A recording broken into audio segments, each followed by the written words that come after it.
ये पाकिस्तान के लिए मुस्तकबिल में आने वाले दिनों में ना पाकिस्तान के लिए सबसे बड़ी थ्रेट वॉशिंगटन डीसी में इंडियन लॉबी होगी।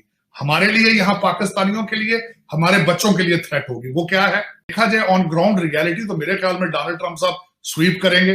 डिबेट कर सकता हूं कि हम पाकिस्तान वॉशिंगटन डीसी में इंडिया से एटलीस्ट 50 साल पीछे। वो जिसको भी वोट करेंगे, जहां से भी करेंगे, they have taken over the country. एक तो ये चीज।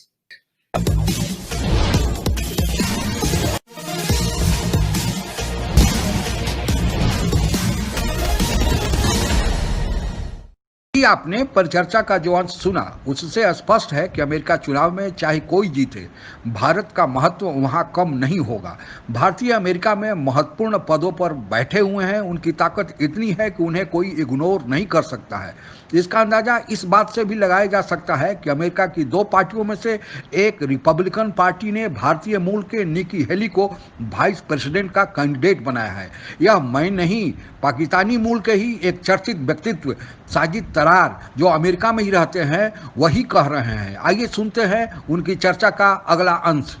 मोदी साहब हैं, उन्होंने बड़ा अपने आप को बेचने की कोशिश की ट्रंप साहब के सामने, और जैसे वो अमेरिका में गए तो उनको बुलाया, फिर यहाँ पे भी गए। लेकिन मैं अगले दिन एक सर्वे देख रहा था, उस सर्वे में यह है कि 72% 72% से शायद ज्यादा जो इंडियंस हैं वो डेमोक्रेट्स को सपोर्ट कर रहे हैं। और दूसरा ये भी बताइएगा कि कैमला हैरिस को उनकी एक ओरिजिनल इंडिया होने की वजह से भी कोई सपोर्ट मिल रही है। ये काइंडली दोनों चीजें जरा इसको डिस्कस कीजिएगा। देखिए, उसमें मैं एक बात ये जरूर कहूंगा कि चाहे रिपब्लिकन पार्टी हो चाहे डेमोक्रेट पार्टी हो, दोनों parties they have been taken over by Indian diaspora, Indian Americans. और मैं अल-ऐलान ये कहता हूं, और मैं इस पर भी डिबेट कर सकता हूं कि हम पाकिस्तान वॉशिंगटन डीसी में इंडिया से एटलीस्ट 50 साल पीछे है। इस वक्त इंडियन लॉबी जो है वो इजराइल के बाद दूसरे नंबर पे स्ट्रांगेस्ट लॉबी है वॉशिंगटन डीसी में। ये पाकिस्तान के लिए मुस्तकबिल में आने वाले दिनों में ना पाकिस्तान के लिए सबसे बड़ी थ्रेट वॉशिंगटन डीसी में इंडियन लॉबी होगी।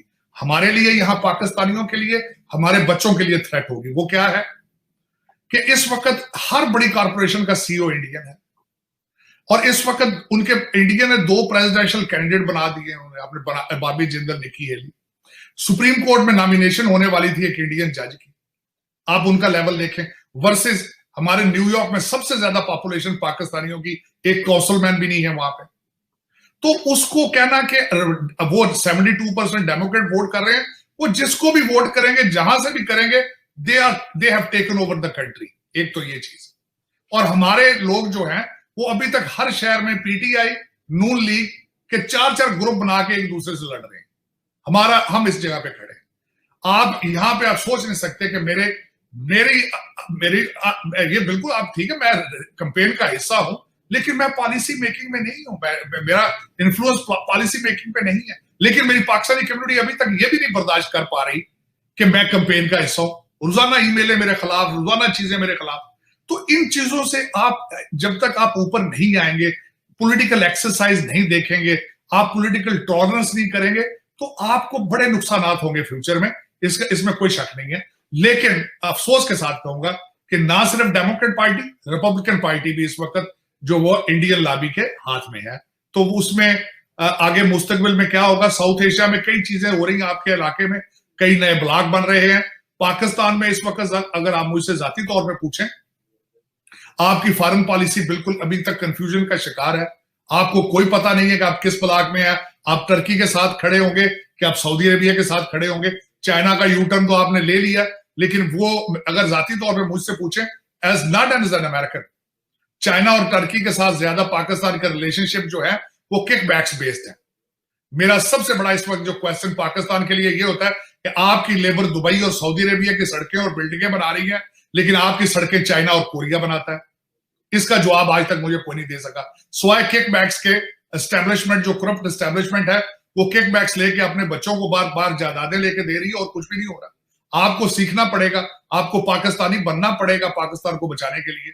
लेकिन अभी तक वो चीजों का दूर है। मैं बड़ा होपफुल था खान साहब के साथ, लेकिन वो भी आहिस्ता आहिस्ता अपनी कैबिनेट जो है वो 100 के नंबर ले जाने के पास है। 52-53 तो कर चुके हैं वो। लेकिन इस तरह गवर्नमेंटें नहीं चलती। मुझे वॉशिंगटन डीसी में पता है कि आपका आटे का थैला 1500 का हो चुका है। मुझे एक 20,000 बंदे की सैलरी वाले का बजट बना के देखें तो मदीना की रियासत इस तरह होती है। खान साहब को बनी गाला में नहीं पता कि आटे का थैला 1500 का हो चुका है। तो ये सारी चीजें देखनी पड़ेगी, हमें सीरियस होना पड़ेगा। अभी तक हम सीरियस नहीं। आप क्या देख रहे हैं कि ट्रंप साहब और बाइडेन का जो मुकाबला है वो नेक टू नेक कंपटीशन है, या समझते हैं कि ट्रंप साहब जो है वो लीड से जीतेंगे या कि बाइडेन लीड से जीतेंगे? थोड़ा फेयर एनालिसिस कीजिएगा। वैसे तो मुझे पता है आप पार्टी के ताल्लुक। देखिए मैं जो देख रहा हूं, एक तो लिस्ट ऑफ अकॉम्प्लिशमेंट्स, मैं समझता हूं कि डोनाल्ड ट्रंप साहब ने अपने 3.5 साल में इतना कुछ अकॉम्प्लिश किया है जो जो बाइडेन साहब ने 50 साल में नहीं किया। हाँ, एक वो, और इन सब चीजों को जब देखा जाए ऑन ग्राउंड रियलिटी तो मेरे ख्याल में डोनाल्ड ट्रंप साहब स्वीप करेंगे। लेकिन अगर उस पर खदशात मौजूद है कि स्विंग स्टेट्स या दूसरी डेमोक्रेट स्टेट्स में अगर मेल इन फ्रॉड या दूसरी चीजें की गई तो इस तरह के खदशात भी अमेरिकन पॉलिटिक्स में मौजूद है। इस वक्त सिर्फ और सिर्फ डोनाल्ड ट्रंप को एक थ्रेट है कि मेल इन फ्रॉड और वोटिंग फ्रॉड। ये ना हो तो डोनाल्ड ट्रंप साहब को हराना बहुत ही मुश्किल है, क्योंकि बाइडेन साहब 50 साल से एक प्रोफेशनल ट्रेडिशनल पॉलिटिशियन है, अपने प्रोफेशन के लिहाज से वकील है।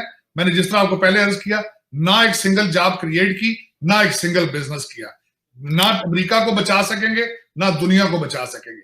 और बच्चे की करप्शन उनकी यहाँ पे मीडिया बिल्कुल नहीं बता रहा। अगले दिन उनके यहां तक के FBI भी इज अवेयर ऑफ इट कि उन्होंने करप्शन में क्या करते रहे। ईमेलें थी लेकिन CNN उसको पकड़ने से इनकार है, बल्कि यहां तक कि फेसबुक और ट्विटर ने पाबंदी लगा दी है कि हंटर बाइडन की जो ईमेल और तस्वीर आप ना फेसबुक पे शेयर कर सकते हैं ना ट्वीट पे कर सकते हैं। GOP जो हमारे जो रिपब्लिकन सेनेटर हैं उन्होंने फेसबुक और ट्वीट को बुला लिया कैपिटल हिल पे ये एक्सप्लेन करने के लिए। अमेरिका में ये हालात चल रहे हैं। बात सही है कि भारत के प्रधानमंत्री नरेंद्र मोदी की डोनाल्ड ट्रंप से ज्यादा गहरी दोस्ती देखने को मिली है, जो अभी डेमोक्रेटिक पार्टी से पुनः चुनाव मैदान में है। अगर डोनाल्ड ट्रंप चुनाव जीतते हैं जैसी की संभावना व्यक्त की जा रही है उनके जीत की, तो भारत का प्रभाव अमेरिका तथा विश्व मंच पर और बढ़ेगा। लेकिन अगर दूसरी तरफ रिपब्लिकन पार्टी के कैंडिडेट बाइडेन चुनाव जीतते हैं तो भारत की पूछ कभी कम नहीं होगी, क्योंकि भारत के प्रभाव को उन्होंने अपने चुनावी भाषण में कई जगह पर स्वीकार किया है। साथ ही आप लोगों को यह भी बताते चलें कि रिपब्लिकन पार्टी ने तो वाइस प्रेसिडेंट की कैंडिडेट भारतीय मूल की निकी हेली को दिया है। इससे आप अंदाजा लगा सकते हैं कि रिपब्लिकन पार्टी में भी भारत की पूछ कितनी है। आपको यह भी बताते चले कि डोनाल्ड ट्रंप के पूर्व बराक ओबामा भी रिपब्लिकन पार्टी के कैंडिडेट थे और उसी के टिकट पर विजयी हुए थे, और उनके साथ भी मोदी जी की बहुत गहरी दोस्ती हुई थी। किसी भी देश का महत्व उसकी आर्थिक क्षमता तथा उस देश के राजनीतिक नेतृत्व के प्रतिभा पर निर्भर करता है। आज की तिथि में भारत विश्व की सबसे बड़ी 5 अर्थव्यवस्थाओं में से एक है, और मोदी जैसा प्रतिभावान राष्ट्रवादी प्रधानमंत्री भी भारत के पास है। परिणाम सबके सामने है। विश्व मंच पर भारत की पूछ बड़ी है। सभी बड़े देश अमेरिका सहित भारत का लोहा मानते हैं। यहाँ तक कि मुस्लिम कंट्री भी भारत के प्रधानमंत्री को बुलाकर अपने यहाँ के सभी बड़े पुरस्कारों से नवाजते हैं। यही बात पाकिस्तान को खलती है। पाकिस्तान को चाहिए कि अपनी आर्थिक स्थिति को सुधारे, तभी उसकी पूछ बढ़ेगी।